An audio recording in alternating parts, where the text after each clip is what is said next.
Hello friends, नमस्कार। एक बार पुनः आप सभी का हमारे online platform study with GK YouTube channel पर हार्दिक स्वागत है। तो आज की हमारी चर्चा का विषय रहेगा राजनीति विज्ञान नागरिक शास्त्र विषय के अंतर्गत एक टॉपिक रहेगा अधिकारों की अवधारणा। इस टॉपिक पर आधारित अभ्यास प्रश्नों के ऊपर हम बात करेंगे। तो आइए शुरुआत करते हैं। यदि आप लोग पहली बार हमारे इस चैनल को देख रहे हैं और आपने अभी तक इसे सब्सक्राइब नहीं किया तो आप इसे जरूर सब्सक्राइब करें और उसके बाद पास में बेल के आइकन यानी घंटे को भी जरूर दबाएं ताकि नेक्स्ट टाइम वीडियो सीरीज का नोटिफिकेशन आपके पास तुरंत पहुंच जाए। इसके अलावा आप हमारे YouTube channel study with GK की प्लेलिस्ट पर जा सकते हैं, जहां आपको राजनीति विज्ञान, नागरिक शास्त्र और लोक प्रशासन विषय पर आधारित अलग अलग प्लेलिस्टों के माध्यम से अन्य और महत्वपूर्ण वीडियो लेक्चर वहां पर उपलब्ध है, वहां पर आपको देखने को मिलेंगे। यदि आपको हमारे द्वारा किया जा रहा प्रयास अच्छा लग रहा हो तो आप इसे लाइक करें और अपने दोस्तों के साथ ज़्यादा से ज़्यादा शेयर करें। तो आज की इस अभ्यास श्रृंखला का पहला सवाल आपकी स्क्रीन पर रहा।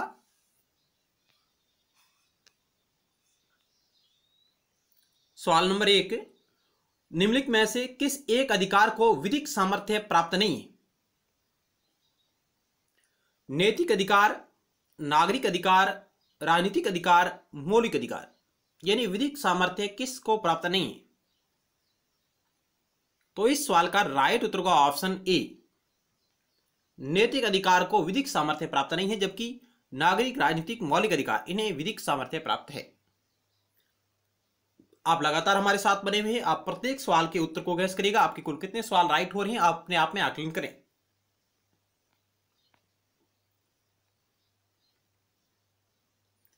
नैतिक अधिकार व्यक्ति के अंतःकरण और समाज की नैतिक चेतना पर आधारित होते हैं। राज्य न तो इस विषय पर कानून बना सकता है और न ही कोई दिशा निर्देश जारी कर सकता है। नैतिक अधिकार को विधिक सामर्थ्य प्राप्त नहीं होता। 2 नंबर सवाल आपकी स्क्रीन पर है। कर्तव्य का पालन कीजिए और अधिकार आपको स्वयं ही मिल जाएंगे, यह कथन किसका है? कर्तव्य का पालन कीजिए, अधिकार आपको स्वयं ही मिल जाएंगे। वाइल्ड, महात्मा गांधी जी, पंडित जवाहरलाल नेहरू और लॉस्की। क्या होगा इस 2 नंबर सवाल का राइट उत्तर? तो ऑप्शन बी राइट होगा, महात्मा गांधी जी का यह कथन है।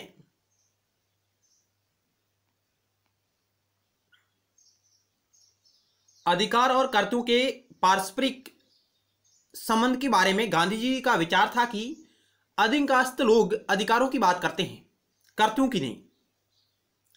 आगे गांधी जी कहते हैं कि मैंने अपनी अनपढ़ कर्मठ मां से यह सीखा है कि उनकी मां कहा करती थी कि आप अपने कर्तव्यों पर ध्यान दें, अधिकार स्वतः ही प्राप्त हो जाएंगे।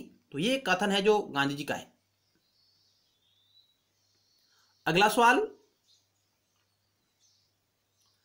कौन सा सिद्धांत यह मानता है कि व्यक्तित्व का अधिकार व्यक्ति का सबसे महत्वपूर्ण अधिकार है? प्राकृतिक अधिकारों का सिद्धांत, ऑप्शन बी अधिकारों का वैधानिक सिद्धांत, ऑप्शन सी अधिकारों का ऐतिहासिक सिद्धांत, ऑप्शन डी अधिकारों का प्रत्ययवादी सिद्धांत, या इसे आप कह सकते हैं अधिकारों का आदर्शवादी सिद्धांत। कौन सा सिद्धांत यह मानता है कि व्यक्तित्व का अधिकार व्यक्ति का सबसे महत्वपूर्ण अधिकार है? 4 ऑप्शन आपके समक्ष रहे। इस 3 नंबर सवाल का राइट उत्तर होगा ऑप्शन डी, अधिकारों का प्रत्ययवादी सिद्धांत, जिसे हम अधिकारों का आदर्शवादी सिद्धांत भी कह सकते हैं, यह मानता है।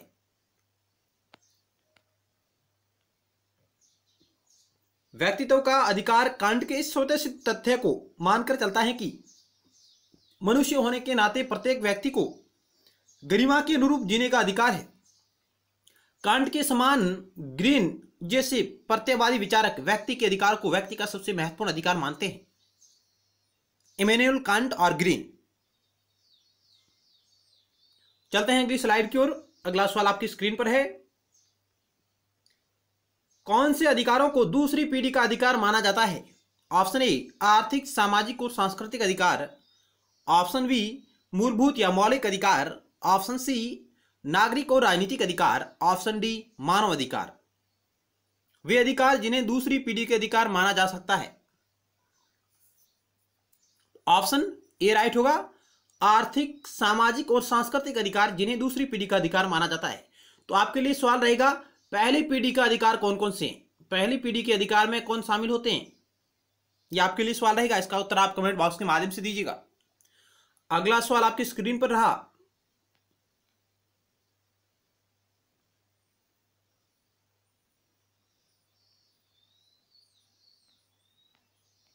फाइव नंबर, निम्नलिखित में से कौन सा कथन गलत है वो आपको चयन करना है। ऑप्शन ए, अधिकार व्यक्ति की अंतःचेतना में अंतर्निहित है। अधिकार स्वाभाविक रूप से कर्तव्यों से बंधे हैं। ऑप्शन सी, एक अर्थ में अधिकार स्वरूप पूर्व सामाजिक हैं। ऑप्शन डी, क्योंकि अधिकार मात्र अमूर्त इकाई नहीं है, इनके क्रियान्वित किए जाने की आवश्यकता होती है। क्या होगा इस 5 नंबर सवाल का राइट उत्तर, आप चयन कीजिएगा। कौन सा कथन गलत है वो आपको चयन करना है। तो आइए राइट उत्तर को चेक करते हैं। ऑप्शन ए राइट होगा, अधिकार व्यक्ति की अंतःचेतना में अंतर्निहित होते हैं, ये बात बिल्कुल गलत है। अधिकार स्वाभाविक रूप से कर्तव्यों से बंधे, ये बात सही है। एक अर्थ में अधिकार का स्वरूप पूर्व सामाजिक है, ये बात भी बिल्कुल राइट है। और क्योंकि अधिकार मात्र अमूर्त इकाई नहीं है, इनको क्रियान्वित किए जाने की आवश्यकता होती है, ये बात भी बिल्कुल राइट है। ऑप्शन ए है जो बिल्कुल गलत है।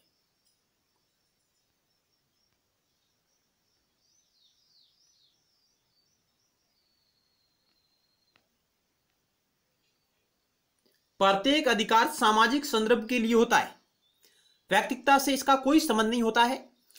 अधिकार मांग के रूप में प्रकट होते हैं, जिन्हें समाज में समर्थन प्राप्त होता है, यानी समाज का समर्थन प्राप्त होता है और राज्य की अनुमति प्राप्त होने के पश्चात इन्हें कानूनी संरक्षण प्राप्त हो जाता है। वही क्या है, अधिकार है।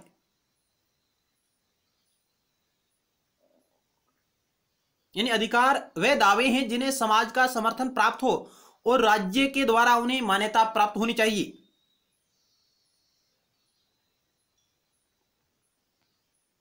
अगला सवाल 6 नंबर आपकी स्क्रीन पर रहा। ग्रीन के अनुसार निम्नलिखित में से कौन सा प्राकृतिक अधिकारों का स्रोत है। राज्य, समाज, सामाजिक चेतना और विधि। टीएच ग्रीन आदर्शवादी विचारक हैं, जिनके अनुसार कौन सा प्राकृतिक अधिकारों का स्रोत है। राज्य है, समाज है, सामाजिक चेतना है, विधि है। तो राइट उत्तर का ऑप्शन सी, सामाजिक चेतना। ऑप्शन सी राइट होगा। ग्रीन प्राकृतिक अधिकारों को इसलिए स्वीकार करते हैं कि वे व्यक्तित्व के आवश्यक दशाएं हैं, न कि समाजहीन प्राकृतिक अवस्था में प्राप्त अधिकार जैसे कि लोग मानते हैं। ठीक, ग्रीन प्राकृतिक अधिकारों का आधार सामाजिक चेतना को मानते हैं और यह सार्वजनिक नैतिक चेतना है, जिसमें सामान्य हित की धारणा का समावेश होता है। यानी ग्रीन प्राकृतिक अधिकारों का आधार सामाजिक चेतना को मानते हैं और यह सार्वजनिक नैतिक चेतना है, जिसमें सामान्य हित की धारणा का समावेश होता है। अगला सवाल आपकी स्क्रीन पर है 7 नंबर। अधिकारों के ऐतिहासिक सिद्धांत की मूल विशेषता है। ऑप्शन ए, अधिकार प्राकृतिक रूप के होते हैं। ऑप्शन बी, अधिकार राज्य की देन होते हैं। ऑप्शन सी, राज्य समाज की देन है। ऑप्शन डी, राज्य परंपराओं की देन है। अधिकारों के ऐतिहासिक सिद्धांत की मूल विशेषता है क्या।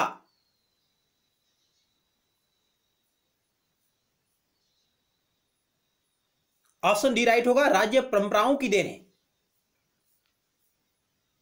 अधिकारों का ऐतिहासिक सिद्धांत मानता है कि वे प्राचीन काल से आ रही परंपराएं जो धीरे धीरे जिन्हें राज्य मान्यता दे देता है और वे अधिकार का रूप धारण कर लेती है। ऑप्शन डी राइट होगा।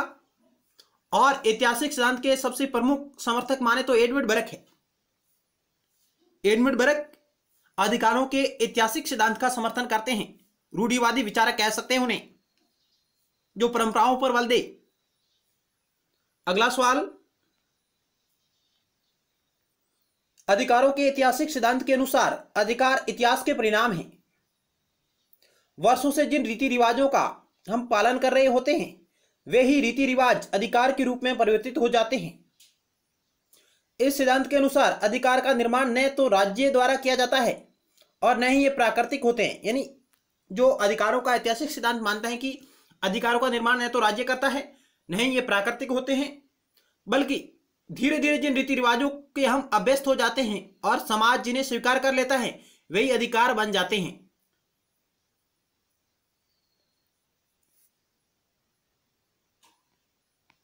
अगला सवाल आपकी स्क्रीन पर है, जहां आपको लिस्ट 1 को लिस्ट 2 से सुमेलित करना है। सॉरी, निम्नलिखित में से कौन सा युग्म सुमेलित नहीं है, वो आपको चयन करना है। यहां आपको 4 कथन दिए गए हैं, ए, बी, सी और डी। इनमें से कौन सा कथन सही सुमेलित नहीं है, वो आपको चयन करना है। एक तरफ अधिकारों के सिद्धांत है और दूसरी तरफ विचार या मत दिए गए हैं। तो आइए एक एक करके चेक करते हैं। प्राकृतिक अधिकारों का सिद्धांत, अधिकार पूर्व नागरिक और पूर्व सामाजिक है। क्या इसकी ये मान्यता है? अधिकारों का वैधानिक सिद्धांत, अधिकार राज्य की कृति है। ऑप्शन सी, अधिकारों का ऐतिहासिक सिद्धांत, अधिकार परंपराओं की उपज है। ऑप्शन डी, अधिकारों का यथार्थवादी सिद्धांत, अधिकार मनुष्य की शक्तियां हैं। क्या होगा इस 8 नंबर सवाल का राइट उत्तर, जो सही सुमेलित नहीं है? ऑप्शन डी राइट होगा, अधिकारों का यथार्थवादी सिद्धांत, अधिकार मनुष्य की शक्तियां हैं। यह सही सुमेलित नहीं है। जबकि प्राकृतिक अधिकारों का सिद्धांत, अधिकार पूर्व नागरिक और पूर्व सामाजिक है। और जो लोग जैसे समझौतावादी विचारक प्राकृतिक अधिकारों की बात करते हैं, जिसमें जीवन स्वतंत्रता और संपत्ति का अधिकार शामिल है, और संपत्ति के अधिकार को वह सबसे महत्वपूर्ण अधिकार मानते हैं। अधिकारों का वैधानिक सिद्धांत, अधिकार राज्य की कृति है, राज्य की रचना है। अधिकारों का ऐतिहासिक सिद्धांत, अधिकारों की परंपराओं की उपज है। तो ऑप्शन डी है जो सही सुमेलित नहीं है। प्राकृतिक अधिकारों के सिद्धांत का समर्थन लोक ने जोरदार तरीके से किया। इन अधिकारों की अंतर्निहित मान्यता है कि राज्य से पूर्व प्राकृतिक अवस्था में लोगों को यह अधिकार प्राप्त थे, और राज्य के आवर्तन यानी राज्य के आने के उद्देश्य ही इन प्राकृतिक अधिकारों की रक्षा करना है। यानी जो लोग जैसे विचारक मानते हैं कि पूर्व प्राकृतिक अवस्था में लोगों के पास अधिकार प्राप्त थे, और जैसे ही राज्य आया तो उन अधिकारों को क्या है, संरक्षण प्राप्त हो गया। यानी राज्य के आने का उद्देश्य उन अधिकारों की रक्षा करना था। तो ये बात जो लोग ने कही है। अगला सवाल आपकी स्क्रीन पर रहा 9 नंबर। प्राकृतिक अधिकारों के सिद्धांत की पुष्टि की गई सभी उदारवादियों द्वारा, केवल कुछ उदारवादियों द्वारा, केवल जॉन लॉक के द्वारा, केवल जॉन स्टुअर्ट मिल के द्वारा। यानी प्राकृतिक अधिकारों के सिद्धांत की पुष्टि किन के द्वारा की गई थी? तो इस सवाल का राइट उत्तर का ऑप्शन बी, केवल कुछ उदारवादियों के द्वारा ही की गई थी। सभी उदारवादी विचारकों ने प्राकृतिक अधिकारों के सिद्धांतों की पुष्टि नहीं की थी।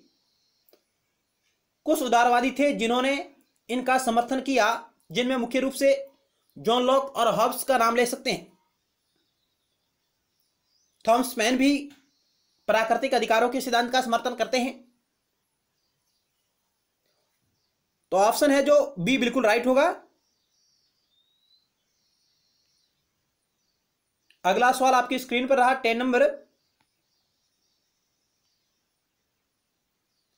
लोक के अनुसार प्रकृति के राज्य के लोग केवल इसका उपभोग करते थे। किसका? ईश्वरीय अधिकार का, प्राकृतिक अधिकार का, धार्मिक अधिकार का, कानूनी अधिकार का। लोक के अनुसार प्रकृति के राज्य के लोग केवल इसका उपभोग करते थे। कौन से अधिकारों का उपभोग करते थे? तो ऑप्शन बी राइट होगा, प्राकृतिक अधिकारों का।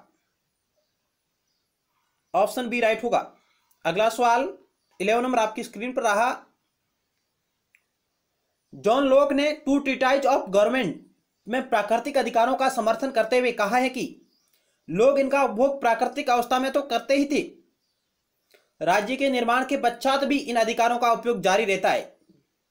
यानी लॉक की सबसे महत्वपूर्ण बात है कि जो इस अपनी पुस्तक में कहते हैं टू ट्रीटाइज ऑफ गवर्नमेंट में कि लोग इन उपभोग प्राकृतिक अवस्था में तो करते ही इन अधिकारों का, लेकिन राज्य का निर्माण होने के बाद भी इन अधिकारों का उपयोग जारी रहता है और राज्य उन अधिकारों की रक्षा करने का दायित्व लेता है। 11 नंबर सवाल आपकी स्क्रीन पर रहा। इन विचारकों में से कौन प्राकृतिक अधिकारों के सिद्धांत से संबंधित है? यानी कौन सा विचार प्राकृतिक अधिकारों के सिद्धांत से संबंध रखता है? John Locke, Jeremy Bentham, T H. Green, Karl Marx. तो ऑप्शन ए राइट होगा। जो लोग है जो प्राकृतिक अधिकारों के सिद्धांत के समर्थक है। ऑप्शन ए राइट होगा।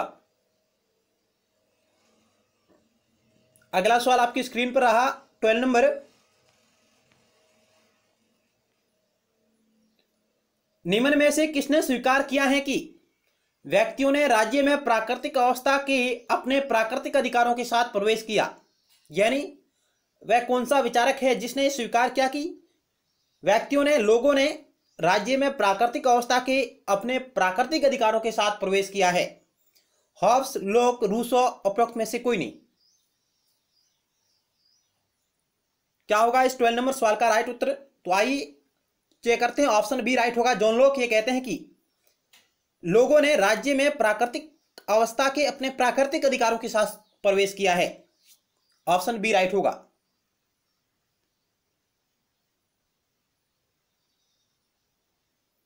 और हॉब्स इनका क्रम पहले रहेगा, उसके बाद जॉन लॉक आए और उसके बाद रूसो आए।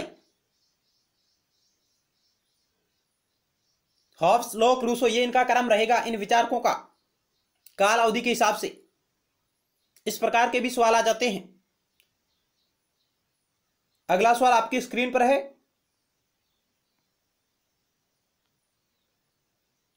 लोक ने अपने करते टू ट्रीटाइज ऑफ गवर्नमेंट में राज्य पूर्व प्राकृतिक अवस्था में लोगों के पास प्राकृतिक अधिकारों का होना स्वीकार किया है। यानी इस कृति में उन्होंने कहा कि पूर्व प्राकृतिक अवस्था में भी लोगों के पास प्राकृतिक अधिकार थे।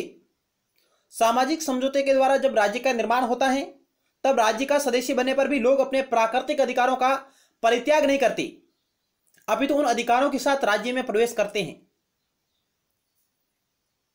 यानी प्राकृतिक अवस्था में भी लोगों के पास अधिकार थे और जब राज्य का उदय हुआ तब भी वे अधिकारों के साथ ही प्रवेश करते हैं, अधिकारों का परित्याग नहीं करते हैं। क्या राज्य का उदय होने के पश्चात प्राकृतिक अवस्था के लोग प्राकृतिक अधिकारों का परित्याग करते हैं? नहीं करते हैं। वे उन प्राकृतिक अधिकारों के साथ ही राज्य में प्रवेश करते हैं और राज्य उन अधिकारों का संरक्षण करने का दायित्व है जो अपने हाथों में लेता है। अगला सवाल आपकी स्क्रीन पर है 13 नंबर।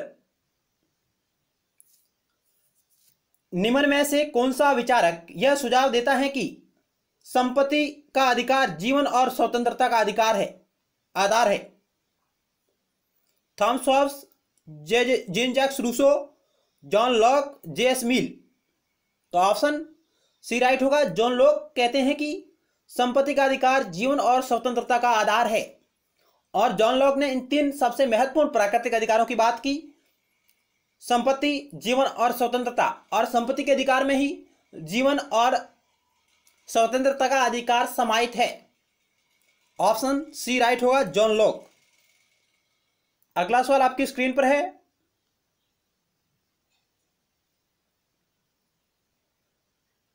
जॉन लॉक ने जीवन, स्वतंत्रता और संपत्ति के अधिकार को प्राकृतिक अधिकार की श्रेणी में रखा है। उन्होंने संपत्ति के अधिकार को इतना व्यापक माना कि उसमें जीवन और स्वतंत्रता को भी शामिल कर लिया है। जीवन और स्वतंत्रता का संरक्षण संपत्ति के अभाव में संभव नहीं है, अतः संपत्ति का अधिकार जीवन और स्वतंत्रता का आधार है। अगला सवाल आपकी स्क्रीन पर रहा। लोक ने निम्न अधिकारों में से किसे अपनी प्राकृतिक अधिकारों की अवधारणा में शामिल नहीं किया है? जीवन का अधिकार, स्वतंत्रता का अधिकार, संपत्ति का अधिकार, समानता का अधिकार। क्या होगा इस सवाल का राइट उत्तर? 14 नंबर आपकी स्क्रीन पर है।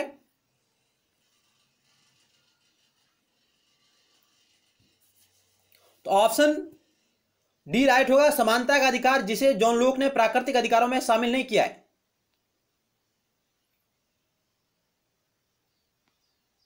अगला सवाल आपकी स्क्रीन पर रहा। राजनीतिक अधिकारों में किसे शामिल नहीं करते? राजनीतिक अधिकारों में किसे शामिल नहीं करते हैं? मतदान का अधिकार, सरकार का विरोध करने का अधिकार, निर्वाचित होने का अधिकार, काम पाने का अधिकार। इस वीडियो लेक्चर में हम लगभग 25 प्रश्नों के बारे में चर्चा करेंगे और नेक्स्ट पार्ट 2 में अधिकारों पर आधारित और 25 सवालों के बारे में बात करेंगे। यानी लगभग 50 प्रश्नों के बारे में हमारी चर्चा रहेगी अधिकारों की अवधारणा पर आधारित। तो आप इस वीडियो लेक्चर को अंत तक देखिएगा और नेक्स्ट वीडियो को भी जरूर देखिएगा ताकि आपके सारे कॉन्सेप्ट क्लियर हो जाएं, ताकि आने वाली प्रतियोगी परीक्षा में आपको सफलता अर्जित हो।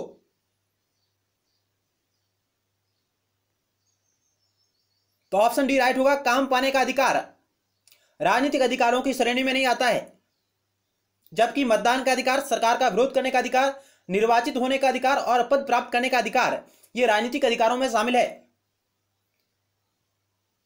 अगला सवाल आपकी स्क्रीन पर रहा 16 नंबर। निम्न में से कौन प्राकृतिक अधिकारों के सिद्धांत के प्रतिपादक है? जेरेमी बेंथम, थॉमस पेन, बरक। प्राकृतिक अधिकारों के सिद्धांतों के प्रतिपादक है।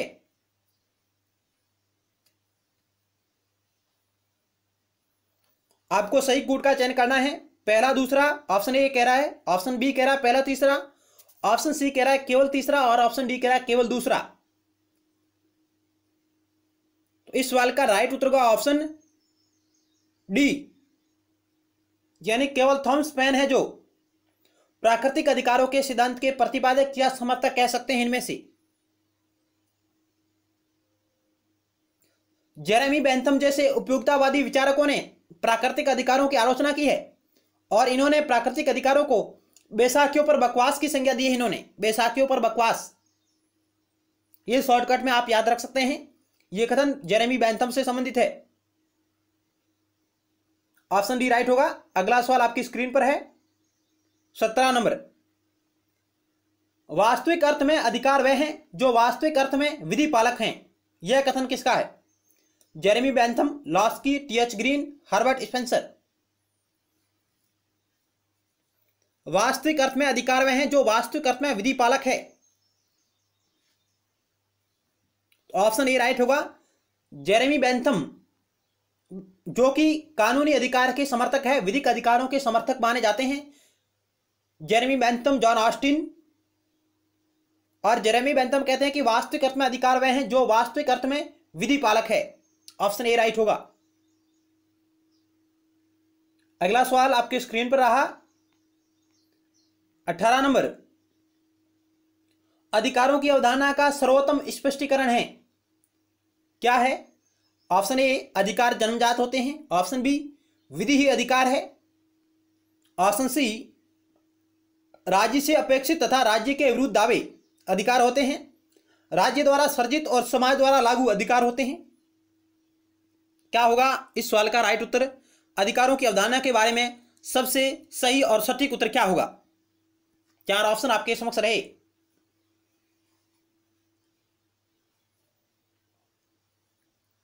तो ऑप्शन सी राइट होगा। राज्य से अपेक्षित और राज्य के विरुद्ध दावे अधिकार हैं। अधिकार जन्मजात नहीं होते, विधि ही अधिकार है ऐसा नहीं है, यानी सभी कानून अधिकार है ऐसा नहीं है, और राज्य द्वारा सर्जित नहीं, समाज द्वारा सर्जित और राज्य द्वारा लागू किए गए वे अधिकार होते हैं।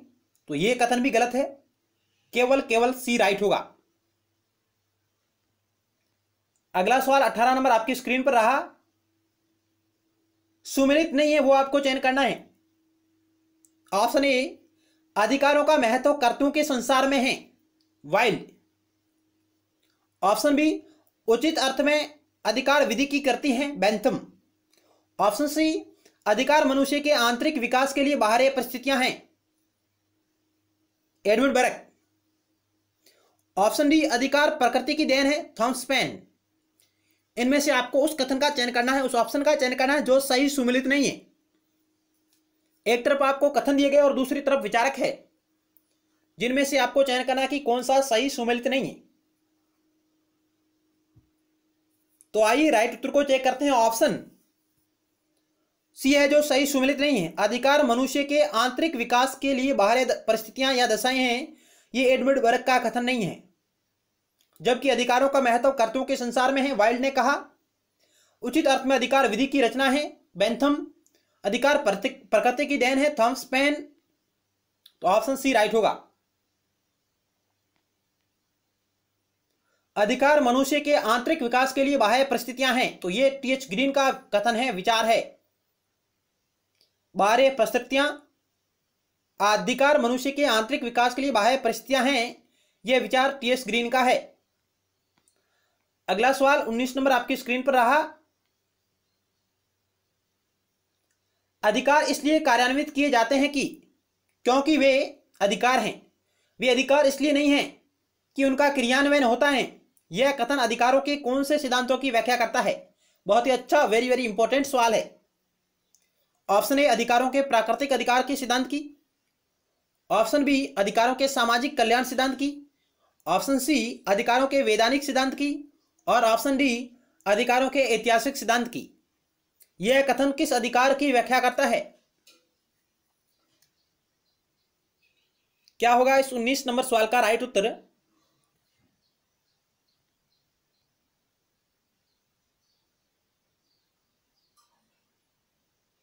तो आइए राइट उत्तर को चेक करते हैं। ऑप्शन बी राइट होगा। अधिकारों के सामाजिक कल्याण का सिद्धांत है, उसके साथ ये जुड़ा हुआ है कि अधिकार इसलिए कार्यान्वित किए जाते हैं क्योंकि वे अधिकार हैं, और वे अधिकार इसलिए नहीं है उनका क्रियान्वयन होता है। यह अवधारणा है जो अधिकारों के सामाजिक कल्याण सिद्धांत के साथ जुड़ी हुई है। अगला सवाल आपकी स्क्रीन पर रहा।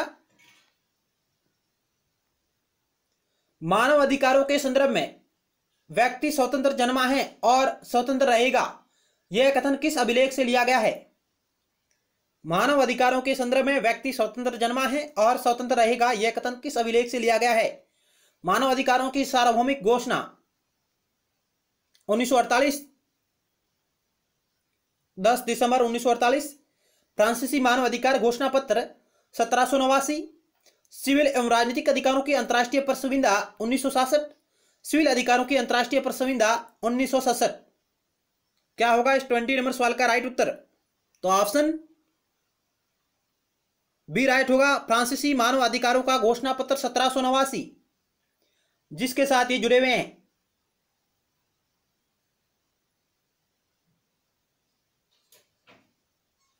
अगला सवाल आपकी स्क्रीन पर रहा 21 नंबर। निम्न में से कौन सा राजनीतिक अधिकार नहीं है? चुनाव लड़ने का अधिकार, मत देने का अधिकार, कानून के समक्ष समानता का अधिकार, योग्यता अनुसार पद प्राप्त करना। कौन सा राजनीतिक अधिकार नहीं है वो आपको चयन करना है। तो ऑप्शन सी राइट होगा। कानून के समक्ष समानता का अधिकार ये ये राजनीतिक अधिकार नहीं है। ऑप्शन सी राइट होगा। अगला सवाल, अधिकार वह मांग है जिसे समाज स्वीकार करता है और राज्य लागू करता है, यह कथन किसका है? अधिकार वह मांग है जिसे समाज स्वीकार करता है और राज्य लागू करता है। L T. Hobhouse, Bosanquet, T H. Green, Thomas Aquinas. तो ऑप्शन बी राइट होगा। बोसांके की यह कथन है। ऑप्शन बी राइट होगा। अगला सवाल 23 नंबर आपकी स्क्रीन पर रहा, जहां आपको लिस्ट 1 को लिस्ट 2 से सम्मिलित करना है।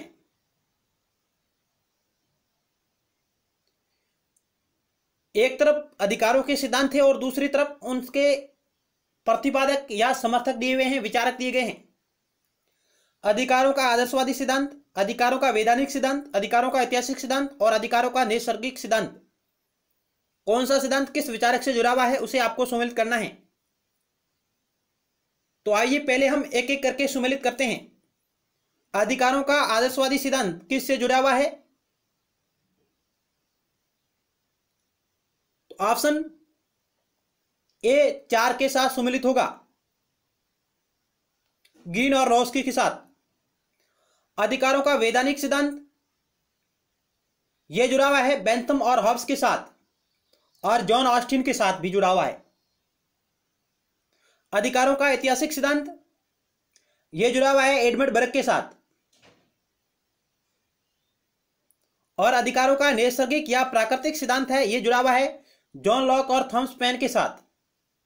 इस प्रकार लिस्ट ए लिस्ट बी से सम्मिलित होगा।